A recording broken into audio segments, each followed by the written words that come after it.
Hello বন্ধুরা, কেমন আছেন আপনারা? আজ আমি খুব কম সময়ের মধ্যে একটা জলখাবার করে দেখাচ্ছি, যেটা কি ছোট বড় সবাই খেতে পারে আর খেতেও খুব ভালো লাগবে। এর জন্য আমি বাটিতে 1 কাপ সুজি কিছুক্ষণ ভিজিয়ে রেখেছিলাম।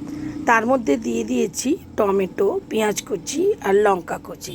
সুজি যখন ফুলে আসবে তার মধ্যে এই মিশ্রণটি ভালো করে মিশিয়ে নিতে হবে। মিশিয়ে নিয়ে কিছুক্ষণ আপনি এটাকে রেখে দেবেন। মিশ্রণটি বেশ ভালোভাবে মিশে গেছে দেখুন। এর মধ্যে আমি দিয়ে দেবো 3 চামচ দই, 1 চুটকি বেকিং পাউডার আর স্বাদ মতো নুন। ভালো করে মিশিয়ে নিচ্ছি। ফ্রাই প্যানে সাদা তেল দিয়ে পরোটার মতন এই ব্যাটারটা দিয়ে এপিট ওপিট করে ভালো করে ভেজে নেব।